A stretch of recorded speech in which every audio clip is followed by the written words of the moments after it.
Dear student, last lecture में हम लोगों ने रे डायग्राम पढ़ा है।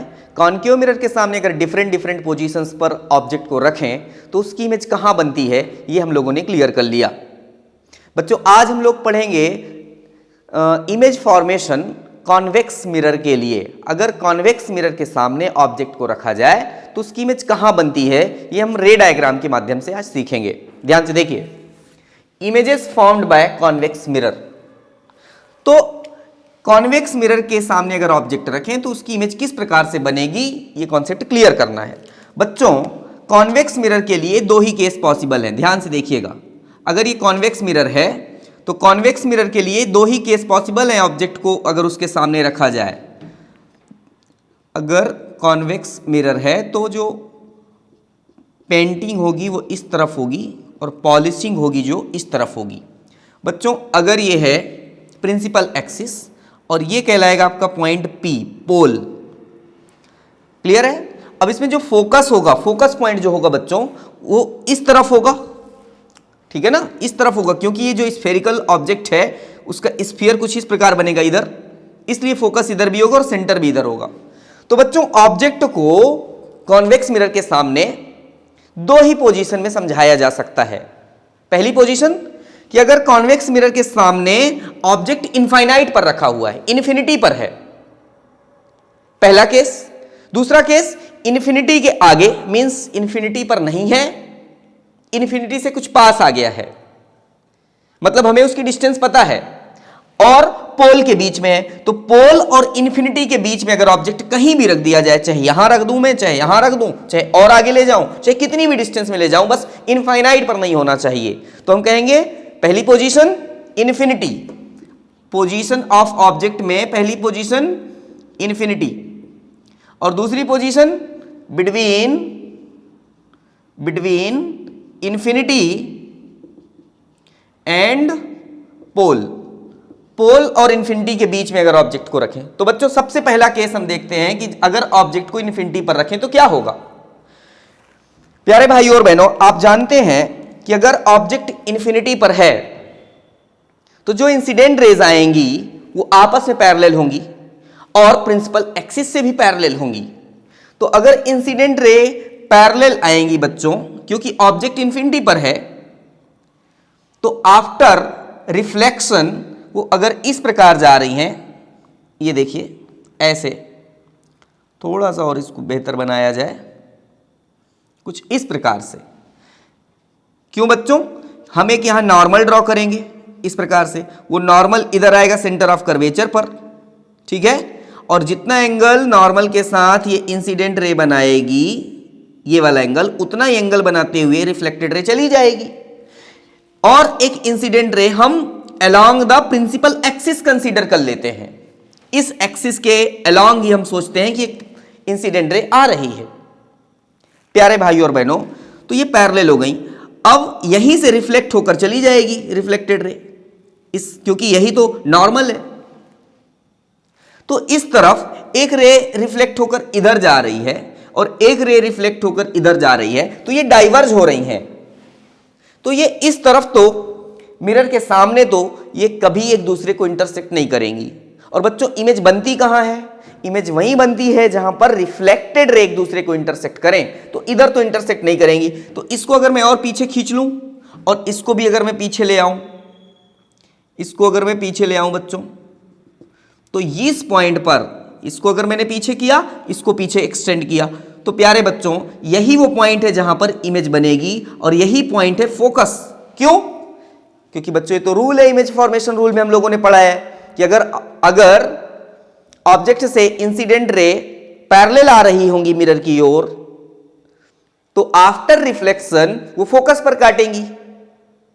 रिफ्लेक्टेड रे जो होंगी वो प्रिंसिपल एक्सिस को जिस पॉइंट पर काटेंगी वो फोकस है।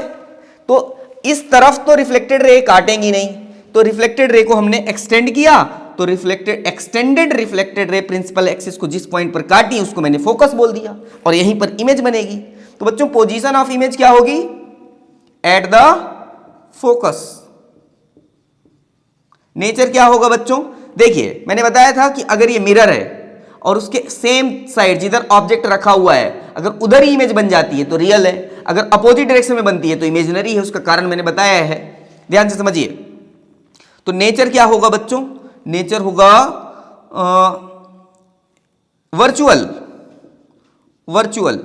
और साइज की अगर बात करें, साइज, तो बच्चों जो साइज होगी वो पॉइंट साइज होगी, पॉइंट साइज। ये कब के लिए है? जब ऑब्जेक्ट कॉन्वेक्स मिरर के सामने इनफाइनाइट पर है। दूसरा केस समझिए, दूसरा केस क्या कह रहा है? अगर ऑब्जेक्ट को इन्फिनिटी और पोल के बीच में रखें तो देखिए हमारे पास ये है कॉन्वेक्स मिरर, थोड़ा कर्व अच्छा बनना चाहिए बच्चों। ये है हमारे पास एक कॉन्वेक्स मिरर, इधर की गई है पेंटिंग ताकि ऑब्जेक्ट जो है ओपेक बन सके, और इधर की गई है पॉलिशिंग ताकि रिफ्लेक्शन बढ़ सके। ये है प्रिंसिपल एक्सिस और ये पॉइंट है पी पोल, इधर फोकस होगा और सेंटर ऑफ कर्वेचर होगा। बच्चों अगर ऑब्जेक्ट अब इन्फिनिटी से पास आ गया है लेकिन पोल के पीछे है, तो मान लीजिए ऑब्जेक्ट कुछ मैं यहां कंसीडर कर लेता हूं। क्लियर है? चलिए ठीक है, हो जाएगा। अब रे डायग्राम के अकॉर्डिंग हम इंसिडेंट रे सिलेक्ट करते हैं, तो ये इंसिडेंट रे आई बच्चों। ये कैसी है इंसिडेंट रे? ये इंसिडेंट रे प्रिंसिपल एक्सिस से पैरेलल है, और मान लीजिए ये आफ्टर रिफ्लेक्शन इस डायरेक्शन पर चली गई, तो आप पीछे लाएंगे इसको बच्चों, तो ये पॉइंट होगा फोकस। क्लियर हो रही बात? दूसरी बात देखिए बच्चों, अगर एक रे हम कुछ इस प्रकार से ड्रॉ करें, अगर ये F है तो ये C होगा। अगर एक रे हम कुछ इस प्रकार से ड्रॉ करें कि ये ऐसा लगे कि ये सेंटर ऑफ कर्वेचर की ओर ही आ रही है, ध्यान से देखिए, ये है इंसिडेंट रे। क्लियर हो रहा है? ये इंसिडेंट रे है। अब हम क्या करेंगे? इस पॉइंट पर नॉर्मल ड्रॉ करेंगे। क्यों? ताकि हमें यह पता चल सके कि एंगल ऑफ इंसिडेंस और एंगल ऑफ रिफ्लेक्शन कितना होगा। तो नॉर्मल ड्रॉ करेंगे, तो ये नॉर्मल जब हमने ड्रॉ किया तो ये सेंटर सी है, तो नॉर्मल जो होगा रेडियस की रेडियस ही होगा नॉर्मल, तो ये रेडियस को ही मैंने आगे एक्सटेंड किया तो नॉर्मल बन गया, तो एंगल ऑफ इंसिडेंस तो जीरो आया। जब एंगल ऑफ इंसिडेंस जीरो आया तो एंगल ऑफ रिफ्लेक्शन भी जीरो होगा, तो रिफ्लेक्शन भी इधर ही हो जाएगा, इधर ही हो जाएगा रिफ्लेक्शन। तो देखिए फिर से देखिए कि जो रिफ्लेक्टेड रे हैं वो डाइवर्जिंग नेचर की हो गई।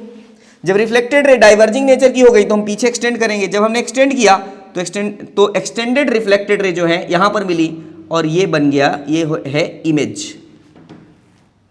ये देखिए ये इमेज है। तो बच्चों पोजीशन ऑफ इमेज में मैं क्या लिखूंगा? पोजीशन ऑफ इमेज क्या है? Between focus and pole, between focus and pole. Nature क्या होगा बच्चों? कॉन्वेक्स मिरर के पीछे ही है इमेज, तो वर्चुअल। साइज क्या है बच्चों? डिमिनिस्ड। क्लियर हो रहा है? तो ये काम था कॉन्वेक्स मिरर का, ये कॉन्सेप्ट था कॉन्वेक्स मिरर का। तो अब हम लोगों ने इमेज फॉर्मेशन कॉनकेव मिरर के लिए भी और कॉन्वेक्स मिरर के लिए पूरी तरह से कवर कर लिया है। नेक्स्ट लेक्चर में हम लोग पढ़ेंगे साइन कन्वेंशन, और साइन कन्वेंशन पढ़ने के बाद जितने भी probable and fundamentals numerical problems हैं बोर्ड एग्जाम के लिए भी और फंडामेंटल कॉन्सेप्ट को मजबूत बनाने के लिए भी, वो सारे न्यूमेरिकल्स हम लोग साइन कन्वेंशन पढ़ने के बाद सॉल्व करेंगे। इसे कॉपी कर लीजिए। आज के लिए इतना ही।